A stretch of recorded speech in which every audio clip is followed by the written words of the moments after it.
Well,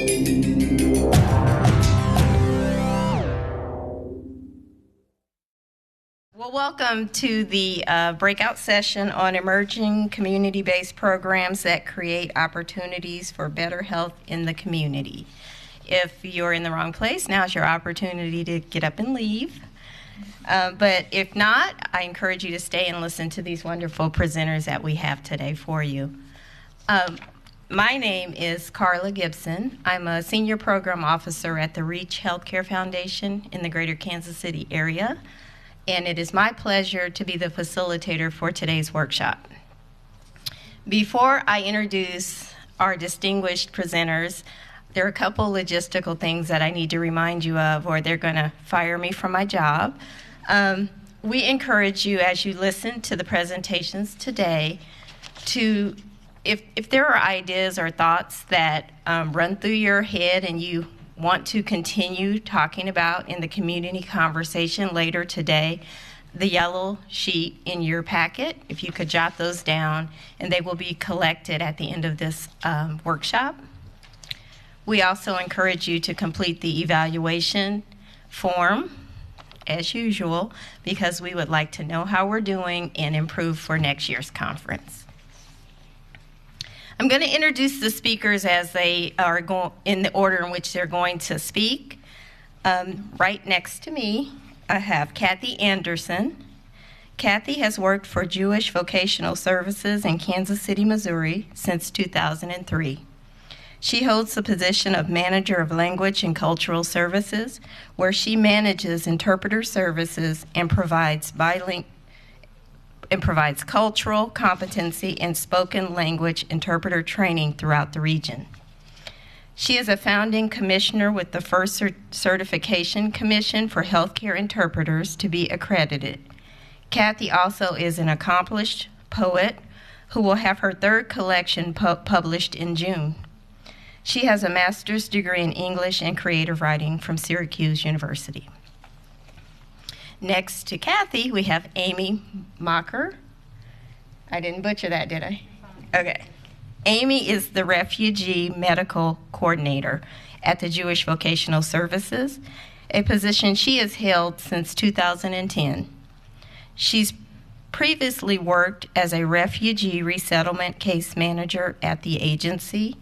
In her current role, she has coordinated client medical health screenings and referred services for more than 1,500 incoming refugees. That's Amy. Bill McKelvey is next to Amy. Bill is the project coordinator for the Grow Well Missouri, a project of the Center for Food Security at the University of Missouri that is focused on building community partnerships to support wellness activities at food pantries and encouraging gardening among food pantry consumers. He has been involved in community-based food projects since 1999 and is an active volunteer with the Community Garden Coalition in Columbia. Next up is Kenneth Soule. Kenneth is the program manager for Maternal, Child, and Family Health Coalition in St. Louis. He brings extensive experience building community collaborations and support services for disadvantaged women, children, and families. As program manager of the agency's Triumph Initiative, Kenneth focuses on developing stakeholder relationships, program marketing, and community event planning. He began his career in healthcare as a senior consultant with community development with St. Louis Children's Hospital. In that role, he managed a $3.5 million initiative called Healthy Kids at Play, funded by the Danforth Foundation and the St. Louis-based professional sports teams. He has worked on several other community efforts to build partnerships that promote child health and safety. Kenneth has a Bachelor's of Science degree in Communication Disorders from Fontbonne University and a mini MBA, Health Management, and a joint program between BJC Healthcare Systems and the University of Missouri St. Louis. That's an awesome panel. I hope you enjoyed their talks today, and please give me a hand for the entire panel. Well, it's very nice to see you all, and we're just delighted that you've chosen this particular topic. We're very interested in sharing, both Amy Mocher and I, in sharing with you our refugee immigrant health access program that we started a few years ago. It's really a way to touch base with our emerging communities in Kansas City, our refugee communities that we work with. JVS is the largest refugee resettlement agency in Kansas City. And among many other things we do, we work to engage, encourage, and empower communities towards social, cultural, and economic integration. And it's always a major undertaking to be able to accomplish that. But we're working in many different areas, as not only with refugees, but we're also working with deaf and hard of hearing communities. We're working in immigration. We have an immigration counseling program. We provide employment services for people with disabilities. Can you hear me? Okay, that's good. And we also provide, of course, employment services for new refugees as well. I run the interpretation program that trains healthcare and social services interpreters and also places interpreters all across the city on a fee-for-service basis. A little history of JVS. We were started in 1949 with the mission at first to assist Holocaust survivors coming out of Europe at the time. For years, we provided employment services for new refugees, and then in 2003, 2004, we received permission to resettle new refugees through the United States Committee for Refugees and Immigrants. It's one of the agencies that does resettlement. In 2005, we began to offer not only interpreter training, but interpreter services as well. This is all a foundation toward the creation of our immigrant refugee healthcare access program. Guiding us all along has been Title VI of the 1964 Civil Rights Act. The Title VI was what Dr. Troutman talked about earlier in the morning, and we're very aware that that work is not complete yet, and we're all part of the continuation of this very important act. I'm just going to read it aloud with you. No person in the United States shall, on ground of race, color, or national origin, be excluded from participation in, be denied the benefits of, or be subjected to discrimination under any program or activity receiving federal financial assistance. And interpreter services, language access, those areas fall under national origin. The presumption is that somebody who comes from another country would not have the same access to services unless they were provided language access services through interpretation and translation. The Refugee Immigrant Health Access Project, which is the project that Amy runs so wonderfully and energetically every single day, we think of as possibly a model for healthcare access in the future. We're emphasizing, really 3 C's. 1, collaboration, and that would be collaboration with local healthcare institutions, our refugee resettlement department and all its many layers, including our interpreters and translators at JVS. Coordination between healthcare clinics, all the clinics that Amy has to contact for follow-up appointments, all of that, and the extensive kinds of navigation efforts that she puts into the work. That requires, everyday constant coordination. The community is certainly very, very important, very central. The community is the place where we recruit our interpreters, where we train interpreters, we share ideas. It's always a dialogue. We learn from the community learns from us. It's never just, top down. And from that community, too, we know how cultural beliefs are integrated into an awareness of healthcare. And Amy taps that community constantly for her work. Okay, this is kind of what we started with. We were aware that many new refugees were unfamiliar with our healthcare system. They were mystified by words such as biopsy, a concept of surgery, for example, preventive care, Even the word cancer was an unusual one for many of them. And my goodness, I mean, many of us have that same problem, don't we? When we hear the word cancer, we're not always quite sure what it is. There's the wonderful author, Dr. Siddhartha Mukherjee, who wrote Emperor of All Maladies, a long book about cancer that's actually going to be made into a documentary by Ken Burns in 2015. But in an interview, he said he was sparked to do this study because a woman, one of his patients, said to him, "Doctor, I'm willing to go the long mile here, but please tell me what I'm fighting." And then he realized, we don't really understand cancer. Hardly anybody does. So you can imagine what it's like for a new refugee to get a diagnosis of cancer and really not know what anyone is talking about. What we did was we created a leadership circle at first to kind of help us, to inform us really, where we could share that dialogue, where we could come together with ideas so that we could, begin to identify some of the problems. And one of the main problems we identified was retention. Why are people not following up on appointments? Where's the trouble there? So we concentrated mostly on that, while at the same time looking at some of the other areas too that I'll go into in a minute. We were grateful for the funding from the Healthcare Foundation of Greater Kansas City in a number of years, 2012, 2013, and then currently this year too. And these were safety net grants from the foundation. Let's just take a look at KC so you can kind of see it in a context. Missouri, we have our total population over 6 million. Kansas City, over 400,000. Languages other than English that are spoken in Missouri, 6%. Kansas City, larger, almost 12%. Foreign born, we've got 3.9%. Kansas City, we have 7.6%, larger there. Latino, of course, the Kansas City population is larger too.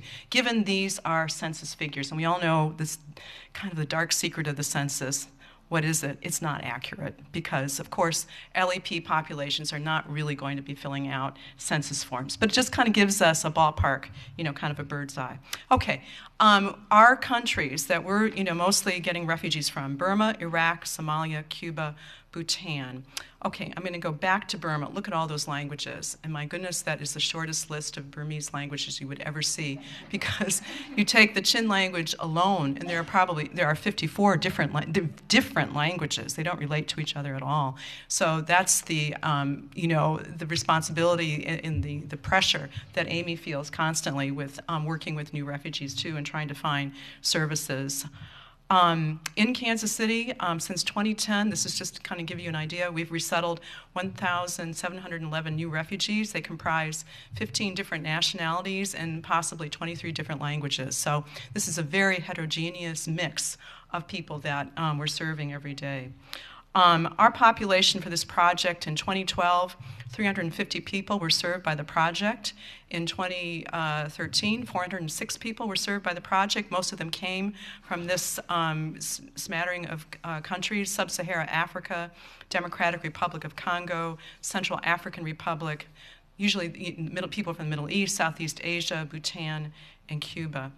Our services were multiple. Health screenings included screenings for hepatitis C, screenings for malaria, the regular screenings that any refugee would get to as well, parasites, and then other kinds of screenings, diabetes, cholesterol. People needed to get their immunizations as well. We work out a very good, this is where collaboration comes into play, with Sam Rogers Clinic, who does all of those screenings. And then at the same time, we have to work with clinics within Truman, Children's Mercy, a few other clinics within Kansas City to do the follow-up care that's needed for acute cases too.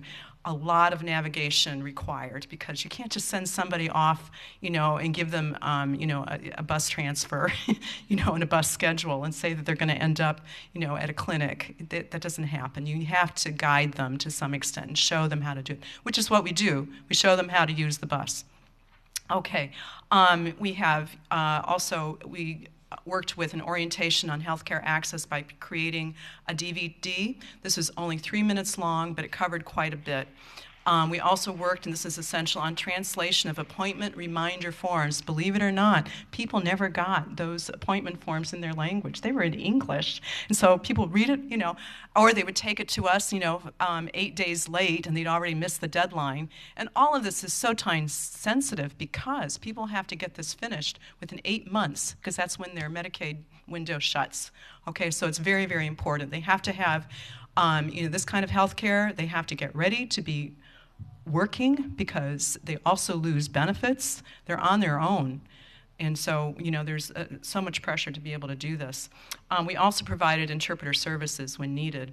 In the first year, we realized there was a reduction in no-shows. That was a really great thing to watch, thanks to Amy's hard work, because, those translated reminder forms really made a big difference. People were figuring it out. We realized they had a better understanding of healthcare.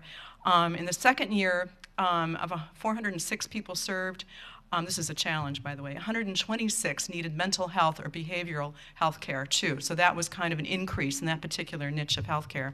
And of course, we needed more trained interpreters. Again, there's the example of the Chin language with 54 different languages, and we're never quite sure who's coming in to speak what language. Future questions for research we might recommend. We would really love to see quantitative research on what improves patient compliance is probably not a great word. Maybe patient retention, patient understanding, and keeping appointments, how they understand that. We're practitioners, we're not researchers. We just have some guesses in how this works, but we would really love some really good quantitative studies. And maybe some qualitative studies on how refugees and immigrants are understanding healthcare now. I mean, is there something that is helping them understand preventive care and chronic illness a little bit better than they have in the past? Those are our questions. I was going to show the DVD, but I don't know if we have enough time. I can certainly send you a copy if you're curious about it. It showed how to access the shuttle bus, where to go inside the center, Sam Rogers Center, what to bring with the refugee for the appointment, and all the pictures of the medicine bottles, the pictures of the Medicaid card, all of that is, all the visuals were created for that DVD. It was really hard. It took us 6 months and it was only 3 minutes, but we did it. Now I would love to introduce you to Amy Moker, our refugee medical coordinator at JVS, and she'll give you from the ground what it was like to work with so many of these new communities. Hi, I'm going to be quick. I had intended to tell you 2 stories about some of our more difficult cases, but I'll be honest, the first one is a success story, and that seems like kind of a cop-out. So I'm just going to leave you with the most challenging case. We had a family arrive from the Central African Republic. It's extended family. The elderly grandfather, he arrived with the rest of his family, but with a multitude of health issues. We had an idea of some of those, but not the entirety of them. Essentially, he had Parkinson's, a hernia, prostate cancer, and terminal lung cancer. All of that was found out his 5th day on arrival in Kansas City when he was hospitalized for a week. As if that wouldn't be enough, this gentleman speaks Mbai and Sango. Anybody in the audience here on board with interpreting Mbai and Sango? So there isn't a lot of interpreting for that language. We have one interpreter who we were lucky enough to have already had a relationship with in the past. So she came in and helped us out. But to complicate matters even more, those 2 languages are not available on Truman Medical Center telephonic interpreting system. So unless we had access to the interpreter, we couldn't get simple things done like release for treatment. We couldn't get the man discharged. We couldn't, it just compounded layers and layers and layers of coordination and cooperation on part of the interpreter, the family, the doctors, everyone involved. The gentleman has had 3 hospitalizations about a week long since he's been here, in addition to radiation therapy and some treatment for prostate cancer, and is now at home with hospice services set up for he and his family. So this is just an example of the way that this model has really helped between the coordination, the navigation, and the community. We've at least been able to kind of gather together and coordinate between all 3 different hospitals this gentleman has gone to and the array of service and service providers just to try to get him the best care that he can possibly get.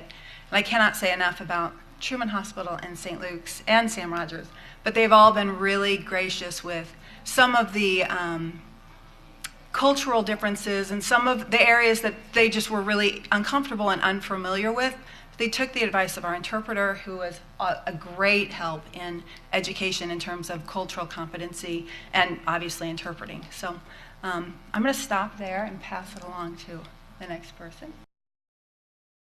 My name is Bill McKelvey. I work at the University of Missouri. I coordinate a project called Grow Well Missouri. We're part of the Interdisciplinary Center for Food Security.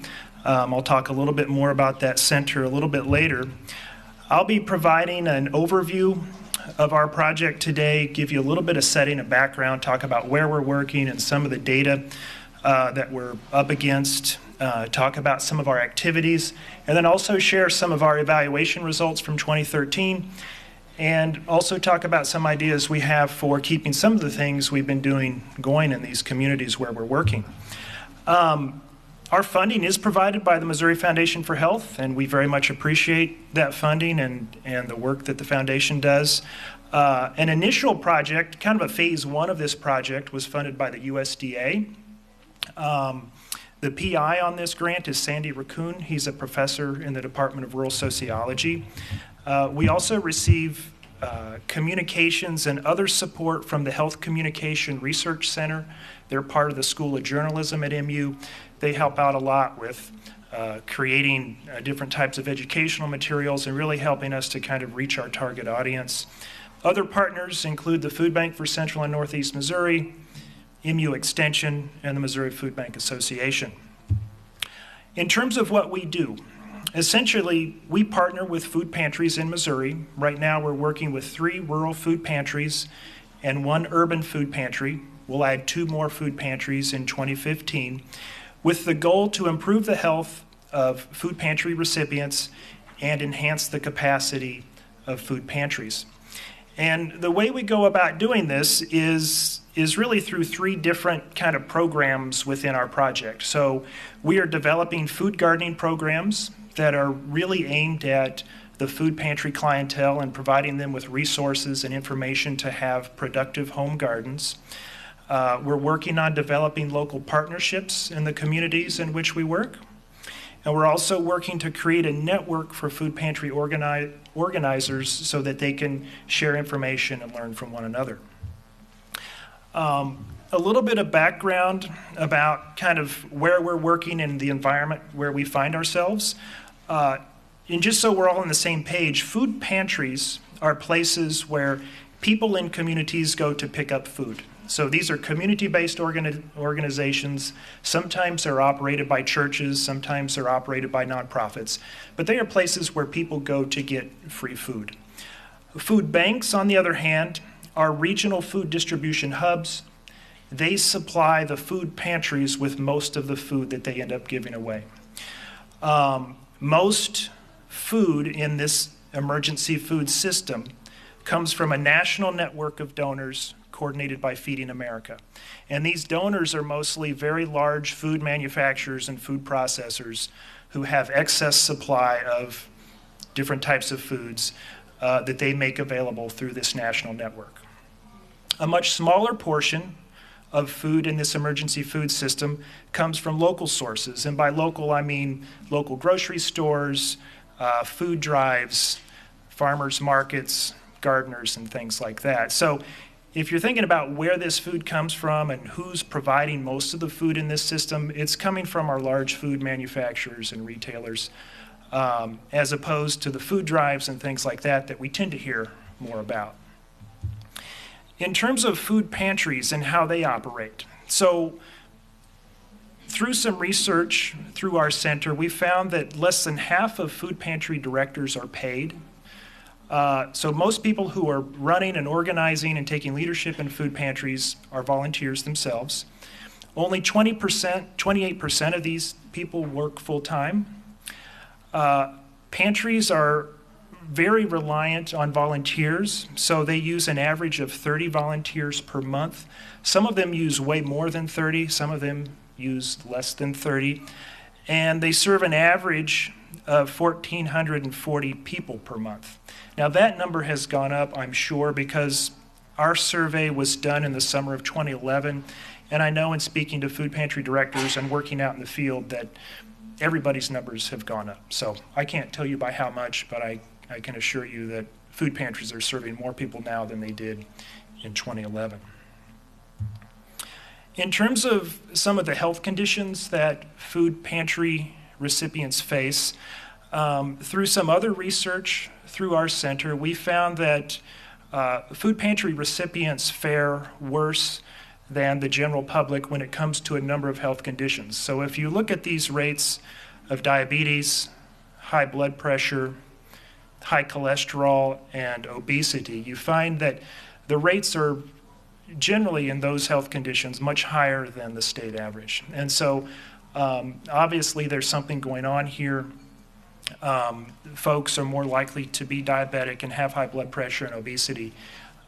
And so there's really, I think, a really great cause for concern when you're looking at this subpopulation. And one thing we also know through our work is that fresh and healthy food can be hard to come by. So whether we're talking about the food banks, the food pantries, or the recipients themselves, accessing this food, utilizing it, is often a challenge. So in terms of sourcing, food banks and food pantries have challenges sourcing healthier foods. Likewise for the recipients of food pantries, if they're living in a rural community that doesn't have a grocery store close by, or even an urban area that may not have a grocery store close by, sourcing the food can be a challenge. Handling food can be an issue, and here mainly I'm talking about storage. So a lot of our regional food banks have invested heavily in expanding their cold storage facilities. Some of the pantries have done the same, but you also find a number of food pantries that really don't have hardly any ability to refrigerate foods. In terms of cost, that can be an issue when you compare the cost of some of these fresh and healthy foods with the cost of more calorie-dense processed foods, and awareness and knowledge. And so here, we find that in working with a number of food pantries, they may value healthier foods more or less than other food pantries. So some folks have a great awareness of the importance of eating healthy and having access to healthier foods. In some cases, it's not that much of a priority for them, or they don't see it as their role. They see their role as providing food, calories, not so much concerned with the quality. So you see a lot of variation in terms of awareness and knowledge. I will note, though, that there have been improvements over the past couple of years. So a lot of the food banks have made it a priority to access and deliver healthier foods. The food bank here in Columbia that serves 32 counties in central and northeast Missouri, they've actually set a goal of distributing, I think, like 25% of their total food in fresh fruits and vegetables. Missouri Foundation for Health has granted $1 million grants to each of the 6 regional food banks in Missouri to improve their infrastructure and ability to access fresh foods. There's also a greater focus nationally. So Feeding America and a lot of the other organizations are starting to make this more of a priority. In terms of some of the things we're doing, at this point, we're taking a very kind of local approach. We're working directly with food pantries, food pantry directors, volunteers, and the food recipients at pantries to do a couple of different things. And one of ours is really focused on growing gardeners. So we're providing resources within food pantries to the people who use food pantries in order for them to get started in gardening or have bigger and better, more productive gardens. And so one of the things we've been doing is providing seeds. And we offer these seeds during normal distribution hours. And what we do is we purchase seed in bulk from Morgan County Seed in Barnett, Missouri. If you've never been down there, you should check it out. It's a really cool place. They serve a lot of the local vegetable growers in Missouri. We repackage that seed in the communities in which we're working. So we might be at the middle school or the high school or working with the food pantry volunteers to repackage that seed. And we've created these envelopes and labels that provide information on them. So if you knew very little about gardening and you could understand our label, you would have a decent chance of having some success. So this year we're on track to distribute over 15,000 seed packets. We'll probably be up more around 20,000 seed packets through the 4 different food pantries that we're working with. People come through and pick out the seeds that they want to pick out. Some people pass and say no thanks. Either they're not a gardener or they don't have access to land, or for whatever reason they're not interested. But we do make that available. We've been making more vegetable transplants available. So this woman has some sweet potato transplants that we raised and we're offering to folks. We've worked with a variety of partners to offer tomato and pepper transplants. This year we did kale, collards, and cabbage as well. So trying to expand our selection of transplants that we're able to offer folks. We have created our own educational materials. And so this is partly where the Health Communication Research Group comes in.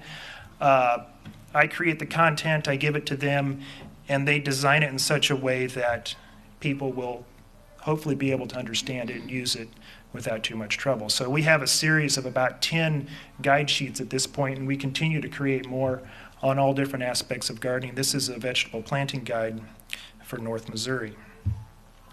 We did a container garden program this year in which we put all of the things that you would need to have a small container garden into a bag, and we gave that to people. And again, this is the health communications folks who convinced me that we had to put everything in a bag, and we had to have our logo on the bag, and you know what, it worked. People picked it up, they said, this is great, I'm going to use this with my son or my granddaughter, and we found that it was very popular, and it really made sense to help make it easy. And so the main thing with this is that we didn't necessarily think that people were going to grow all of their food in this 3-gallon pot, but we wanted to give those folks who were new to gardening a chance to grow something. A lot of the people we work with, especially in the rural parts of the state, already garden, and they've gardened for as long as they can remember. For some folks, it's brand new to them, but they have an interest in getting started. And so we're trying with this particular project to make it easy for folks so that they can have some experience gardening and branch out from there. In terms of our partnership development work, within each community we've created these wellness teams, or they're a wellness committee, or we could call them something else. But basically it's a group of folks from the community who get together and talk about some of the issues within their community, and then try to develop some solutions. And so we don't dictate what happens within these wellness teams or the different priorities they set, but we really try to guide them through a process by which they can understand their community and work on creating solutions. In St. James, where we're working, this is our 2nd year in St. James, the group is primarily focused on developing their community garden, expanding the garden, making more opportunities available for people and also businesses and organizations to have a part of that garden. They are working on produce donations from the local community to go to the Caring Center that would be available both to seniors and recipients at the food pantry, and then also options for youth. So how can they get more youth involved in gardening, create opportunities for summer school classes and things like that to come and be a part of the garden. In Shelbina, this is our 2nd year in Shelbina, we're working mostly on agency engagement at this point. So we've created a calendar this year in which each month during food distribution, we've invited another agency or organization to come and offer their educational materials or programs or services. So we have MoDOT coming next Friday to do a child car seat safety checks and installation and also offer free child car seats. We have Department of Conservation coming to do hunting education and regulations. We have Extension coming to do canning classes and resources and things like that. So we're trying to open up the pantry to other groups and have them come and offer their information at the food pantry. We've started working in Mexico, Missouri this year, and we're also working in Columbia at the Central Pantry. So Mexico is just getting started, but in some ways they're ahead of the game in that they've already begun to develop a community garden at a city park. And then, like Columbia, we're looking at a model in Mexico in which we can take our materials and resources out to other agencies. So instead of having agencies come to the pantry and do their thing at the pantry, what if we could get our seeds and gardening education materials out to other agencies, for example, at the WIC office or other places like that? So we're kind of exploring those options there. I wanted to share some of the results from our evaluation of our gardening program in 2013. We found that in general, about 30 to 40% of the food recipients at the pantries were participating in our program. When we went to do our survey, we found that in 2013, at least 83% of our sample actually planted a garden in 2013. So some people weren't able because of a variety of reasons, but by and large, most people took our stuff and they planted a garden with it. So we felt that was a good start. We asked about how productive their gardens were. And so 52% of people told us that their gardens were very productive that year. 38% somewhat productive. 11% said that they had poor gardens. Last year was a challenging gardening year. Not as challenging as the year before, but in any case. We wanted to know how people were using the produce. So what did they do with it? We were pleased to know that 100% of the people used the produce fresh.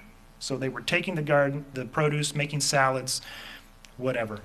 59% of folks were freezing some produce. 30% of people were canning produce, and then 88% of folks were sharing produce with friends, family, and neighbors. And you know that gardeners are often a kind of a sharing bunch. You know, they're very proud of what they grow and they like to share it with other people, and it's consistent within this group as well. We wanted to know what changes had occurred between their garden in 2013 and their last garden in 2012. And so we had questions like, so in terms of the size of your garden, did it increase? Did it stay the same? Did it decrease? Likewise with time spent gardening, garden productivity, freezing and canning produce, and sharing produce. And we found that by and large, either those activities increased or stayed the same. And so people were in general kind of either sort of maintaining whatever they were doing, or they were even able to show that they had increased certain types of activities. We don't necessarily take credit for this. You know, it's hard to know what factors contributed to this, but we felt like it was definitely a positive trend. We have the rest of our evaluation data that's on our website, and I'll share that information a little bit later, but I did want to just give you some snippets. In terms of sustainability, you know, we're interested in having some of these things that we've kind of created and started continue on in the communities in some form or fashion.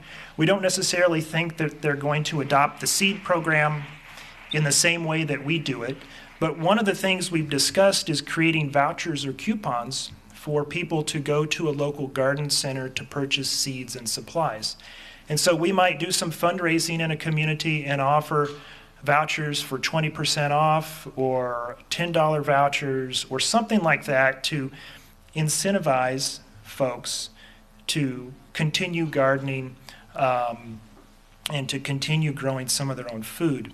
Our wellness teams are really a large part of this whole sustainability effort. You know, we're trying to sort of initiate these teams and get them to such a place that they continue to meet and work on projects and activities after we're gone.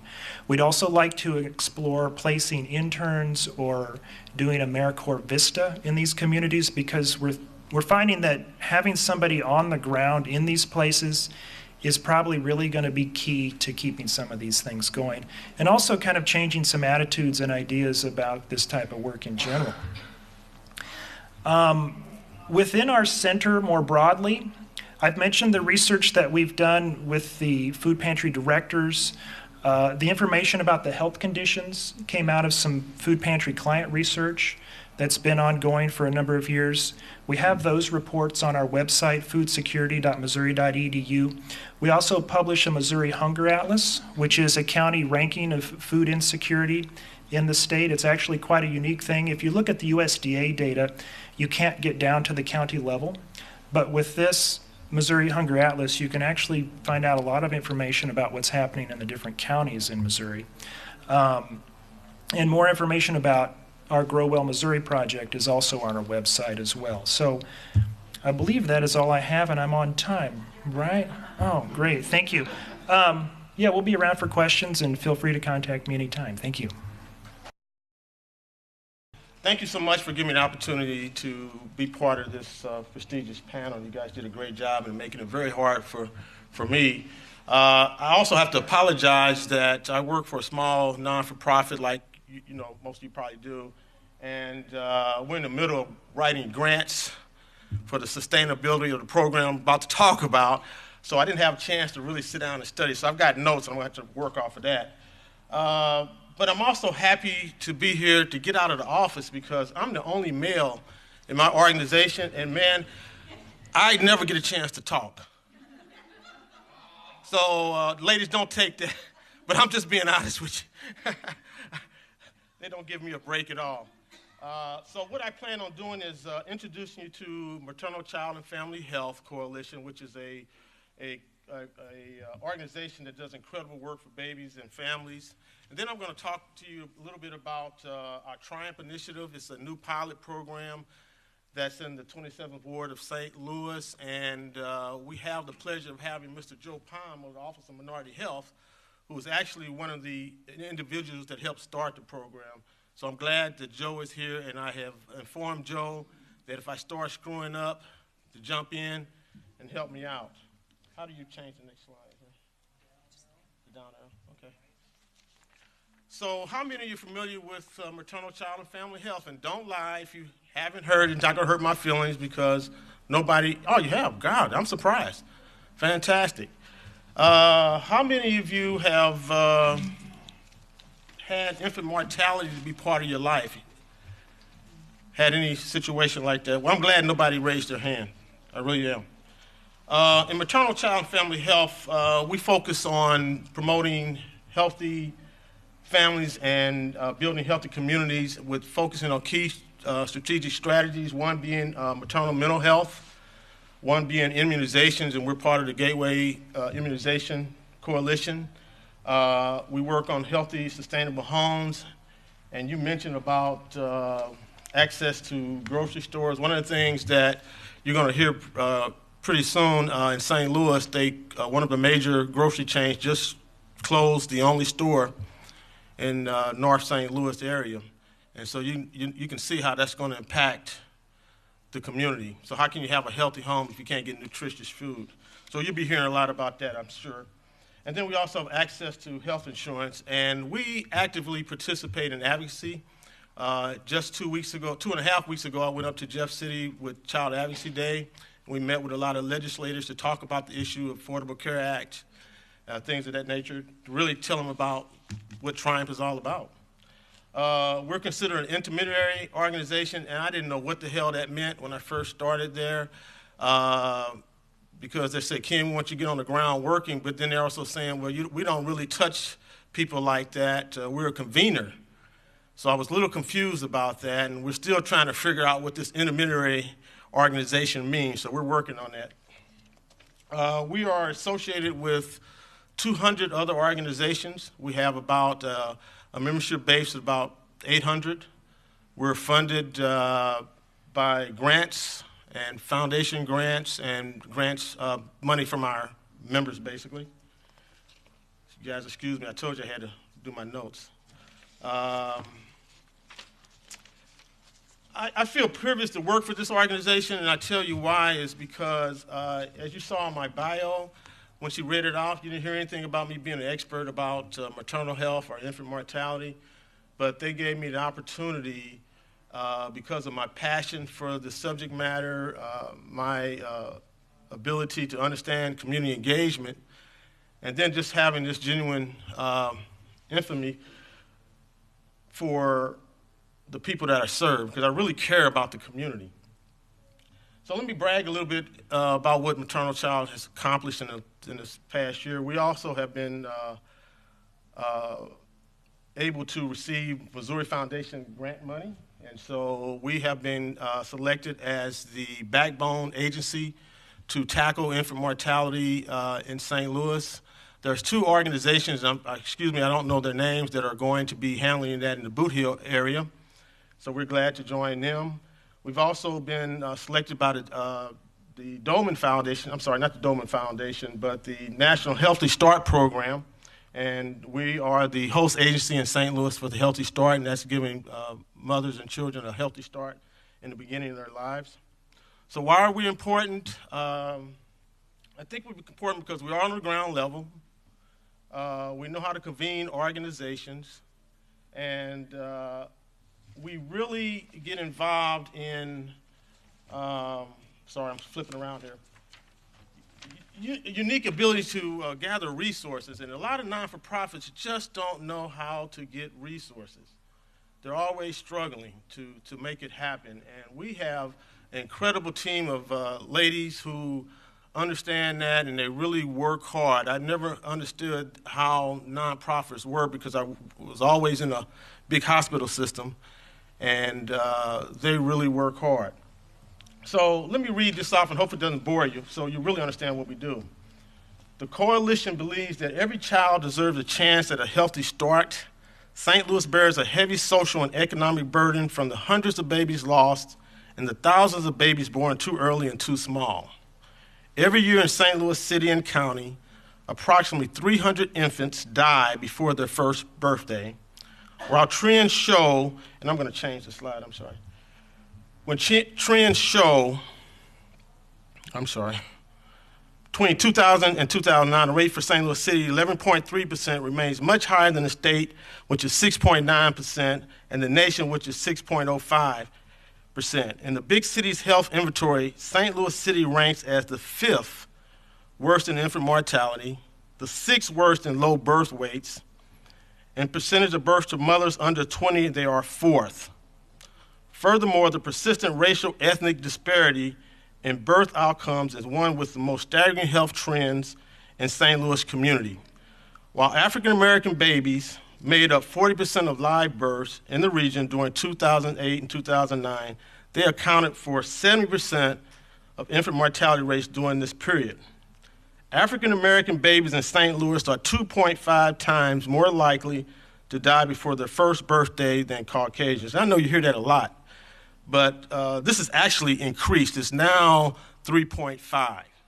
Okay, this data is a little old. This health disparity has persisted in the past decade despite the overall improvement in infant health. So that's pretty devastating. So in a nutshell, what we do is make sure that there's positive birth outcomes, and hopefully we can decrease infant mortality. So before going into Triumph, I'm going to tell you a personal story. One of the things that she didn't mention in my bio is that other than being a senior consultant at the hospital, I was also over their education program. So I managed all the education programs. I was in charge of a budget of probably $6-7 million. And so, and I had a very good relationship with all the physicians. My daughter graduated from college. Unfortunately, had an unplanned pregnancy. And I'm getting to is that I thought I was on top of the world, that I had the position to help her through her pregnancy. And we received, she had a preterm birth, okay? And I can't tell you how helpless I felt during that whole process. And because she kept saying, well, Dad, you're a big wig at the hospital, can't you help me? You know, my baby is suffering, and I can't help her. Can you do anything? And I just felt so helpless at that situation. And I can remember we getting the call, and they said, you guys need to come, get your family together because the baby is not going to make it. And so we gathered at the hospital, and they have this real beautiful rooftop garden. And I never told the physician and staff that I worked there at the hospital. I didn't want them to know that. And I guess I was somewhat, and I was somewhat shamed. I felt really bad about not being able to help my daughter, and I didn't want anybody to know I couldn't do it. So I stood there, and when the baby died, I watched my family. They were devastated. I mean, truly devastated. And I sat back and I just kind of watched it all. I didn't really let it affect me, right? So how God works, I left the hospital and I was immediately hired by this organization. And they said, well, Ken, you're gonna work with saving babies' lives. And I was like, what? I can't believe this. So one of the things that first happened, I'm kind of getting away from my script here. I'm sorry about that, but I can't help it. One of the first things when I got the job and I walked in this community, I was in a school, and the school nurse ran to me and said, Mr. Soul, we need you right away. And I'm thinking, well, hopefully it's not a medical emergency because I'm not a doctor. But she said, you got to help us. And I ran down there, and there was a lady in her office that was crying. She had 2 little kids with her. And I noticed that she was pregnant. I didn't know what was her term. I didn't know. I just could tell that she was pregnant. She had the baby bump, of course. And when she turned her face, she had this huge abscess on her mouth. And I said, wow. So I said, you know you're pregnant and you have an abscess, and that's poison going into your bloodstream. You probably need to take care of that. Of course, the first thing I asked her, I said, are you getting prenatal care? And she says, no, what is prenatal care? So I was shocked at that, first of all. And I said, well, you really need to go see a doctor because I think you might be in trouble here. And I'm trying not to alarm her. And I said, is there anything else I need to know? And she says, well, I smoke. And I'm like, oh, gosh, you smoke. Now, what do you think the next thing happened? What else could be worse than those 2 things? Well, she says, I'm addicted to crack. So immediately, all the emotions that I felt that I didn't show with my daughter came out then. So I'm standing there crying, and she doesn't understand why I'm crying. Because I knew there was no chance in hell that baby was going to make it. No chance. Okay? And I'm not a physician, but I'm just saying, based on what I saw, she said she was 7.5 months pregnant. She looked like she might have been 3 at the most. That baby was not going to make it. So I say that to say that what we do is very important. And, all right, let me show this statistic. It says 300 babies, and I mentioned this in my thing, 300 babies are going to die each year before their first birthday in St. Louis City and County. That's very impactful to me.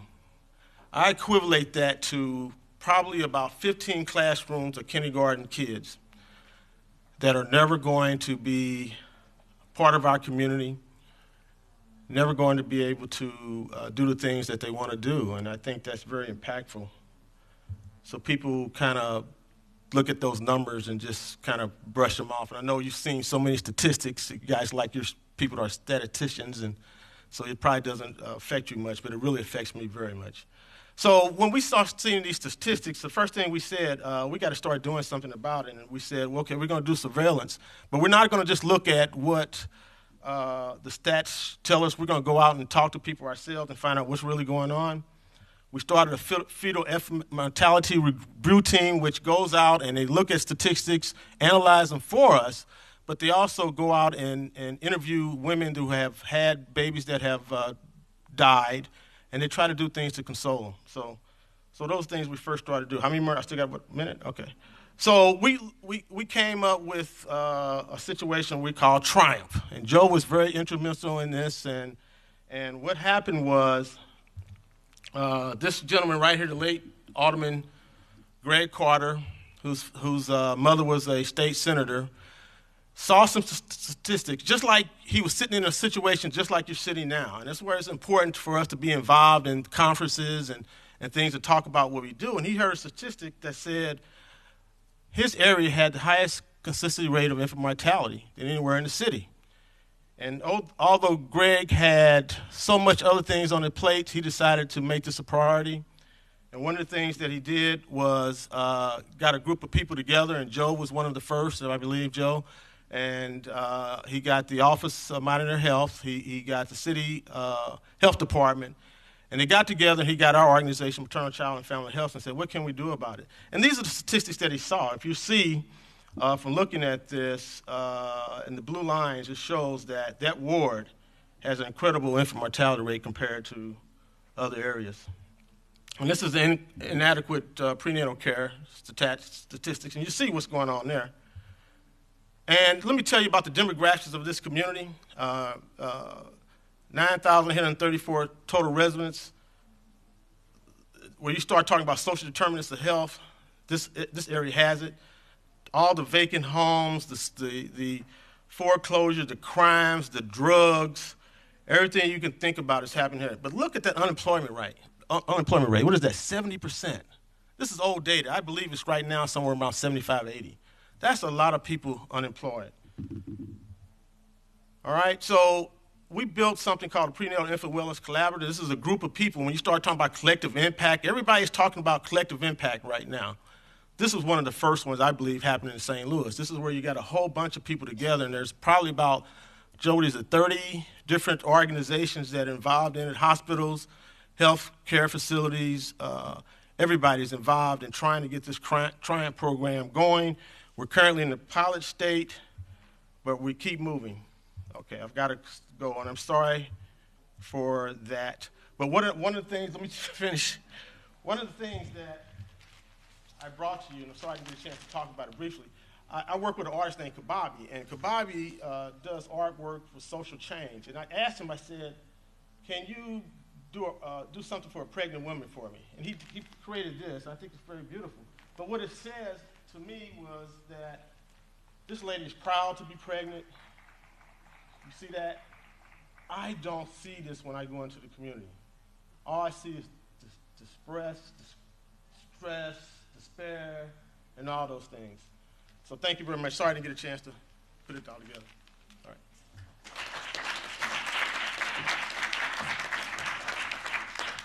So we have about 15 minutes for questions, and we will entertain anyone that has one for anyone up on the panel. I have a question about the Triumph program. One of the things I noticed in your information about that area was there were 200 churches in the area. And I'm glad you picked it up. And how have you engaged the faith community, and are they willing to buy into things like family planning? Definitely. Let me just tell you, we have an annual dinner where we award a community champion. Reverend Burton is one of the pastors, one of the largest churches there, and the story that I can tell you about him is when I used to go around the community, I had a hard time getting people to listen to what I was talking about. Reverend Burton called me in, and I told him, he says, I'm in. No problem, I'm in. My church is in, my wife's in, we're all in. And he's been an active participant. He goes to us to child advocacy days. He walks when we do door-to-door campaigns. He's all involved in this. So the church has been very great in helping us out. I'm glad you mentioned that out, but it shows, I guess what it shows to me is that this community has a lot of things going wrong for it, but their moral and spiritual values are there, and they really want to help out.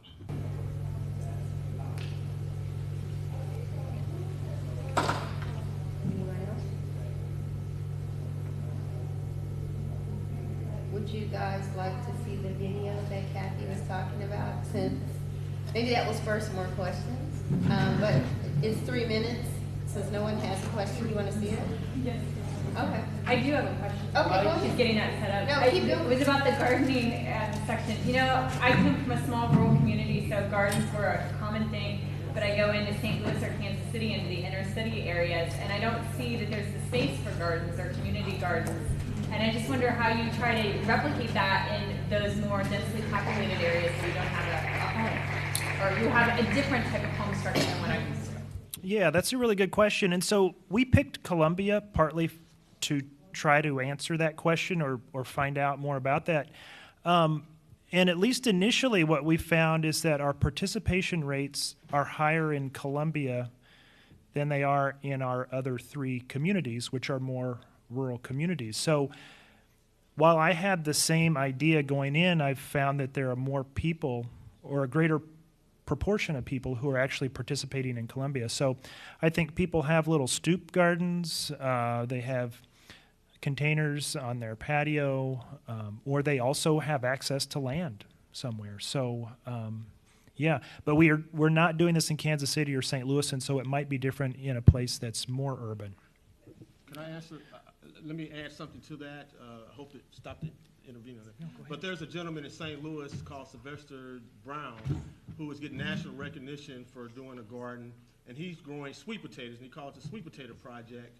And he is gathering at-risk teams around the St. Louis area, and they're growing sweet potatoes, and they're making potato chips and things out of them. They're doing very successful, and he's been in all kind of magazines and things, so you might hear a little bit more about him.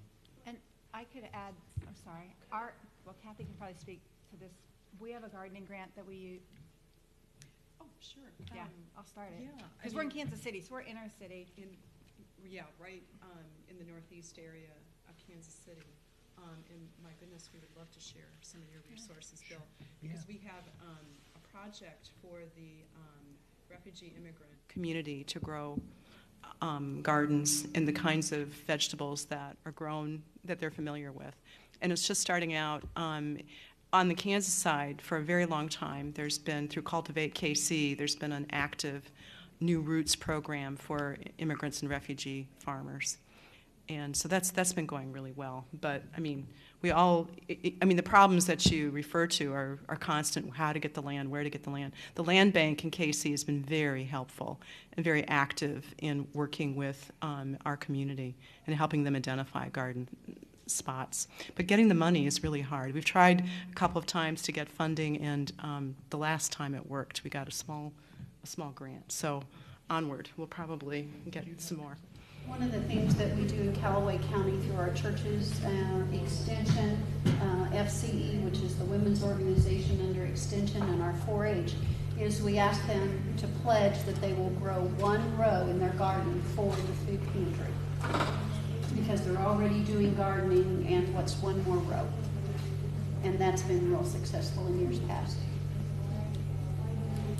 Well, I was just going to point you to Cultivate Kansas City, and then on the St. Louis side, Gateway Greening and Earth Dance have done a lot. There's a lot of vacant land in the inner city available, and if soil contamination is a problem, you can do raised beds, and so there's a really active urban agriculture movement in Columbia, in St. Louis, in Kansas City, and in Springfield, and in these smaller towns too. So I don't think that's as much a barrier.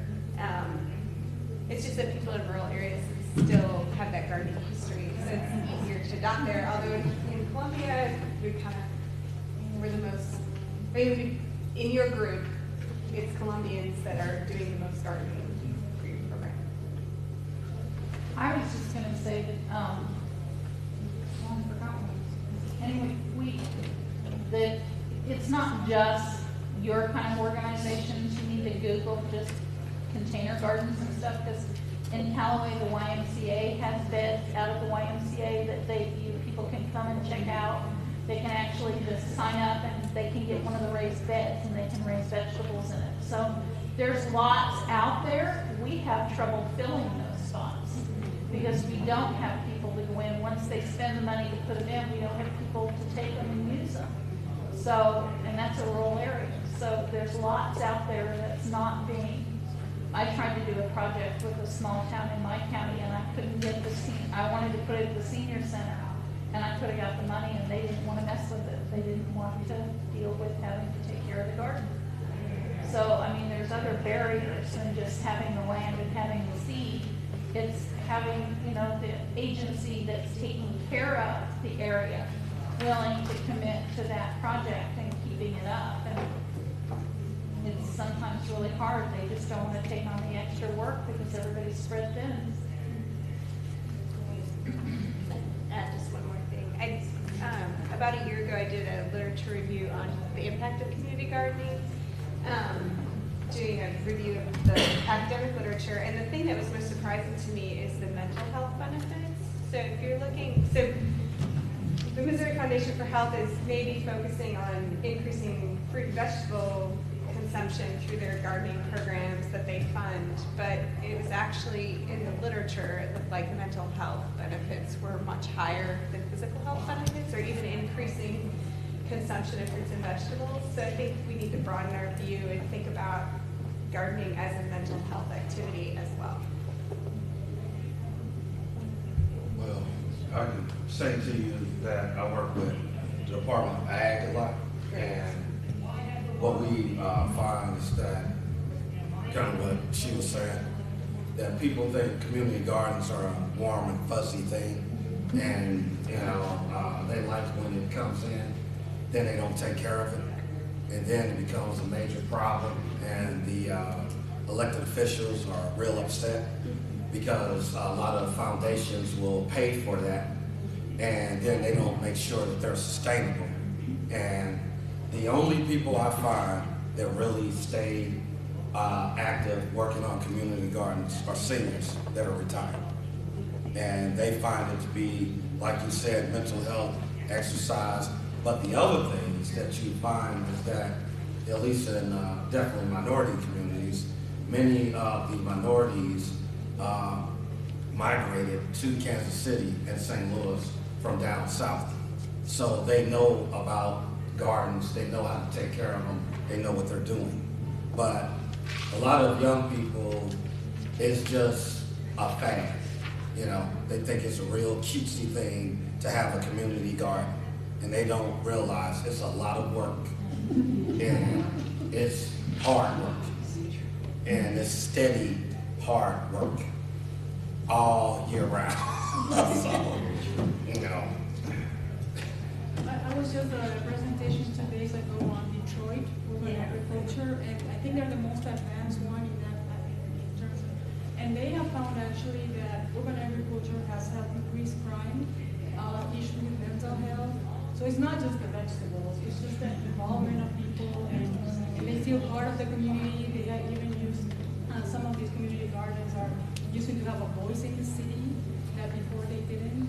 So I think it's one of the best data is in the city of Detroit. But once again, it takes the commitment of a core of people to keep that garden going by doing the work and doing the paperwork necessary and getting the community involved. And if you lose those people, then that garden tends to go fallow. One of the things they did is also engage with schools and have the young people involved in this so they get also excited. Because it takes a lot.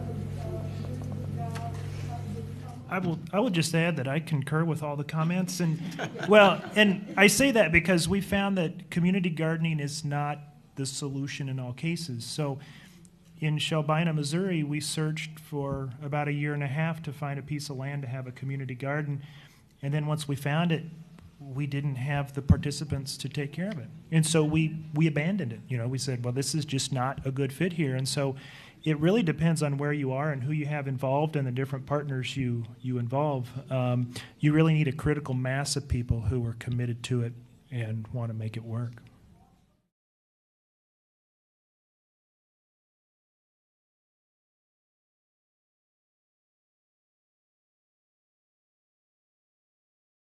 Thank you.